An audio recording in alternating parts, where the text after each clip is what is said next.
Session 18 of Managerial Communication of second semester BBA of Mangalore University. In this session, we shall study about the communication system, formal and informal. Communication system, internal communication and external communication. Communication involves two or more persons who exchange their views, ideas, and plans by face-to-face interactions such as in meetings or through media. In modern times, the information technology has revolutionized the process of transmitting communication by making a variety of media available which are much faster and more effective than the older methods such as letter writing or talking on a telephone. Now people prefer to use smartphones, WhatsApp, Skype, Twitter, Facebook, Instagram for communicating. Internal communication is between the superior, the co-workers and the subordinates. External communication with the suppliers, vendors, retailers, customers, government and the public. Internal communication is done within an organization. Its purpose is to establish contact from the top to the bottom in order to execute the policies of the firm in a systematic manner. Internal communication can be classified into two: formal or official communication and informal communication. Formal communication. This flows through the prescribed official channels downward or upward or horizontally.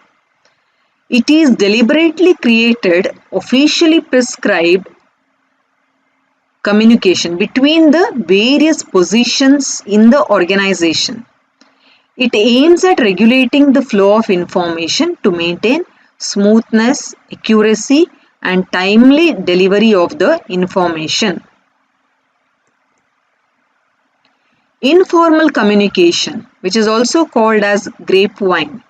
It keeps circulating among the members of the organization without any organizational needs. Informal communication exists outside the formal communication channels in an organization. It is conducted usually orally in face-to-face interaction or over the telephone. Now let us see the differences between formal communication and informal communication. First is, formal communication is based on formal organizational relationships, but informal communication emerges out of social interactions among the people. Second, the channels of formal communication are preserved.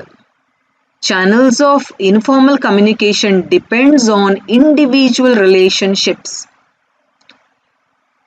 Formal communication, it is rigid as deviations are not allowed. But informal communication is quite flexible because nothing is prescribed.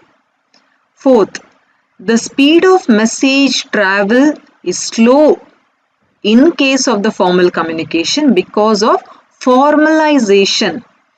But in case of informal communication, the message travels faster. Fifth one, chances of message distortions are low in case of formal communication. In case of informal, the messages are often distorted. In formal communication, it is treated as authentic, but in informal communication, it is not authentic even if the message is correct. References.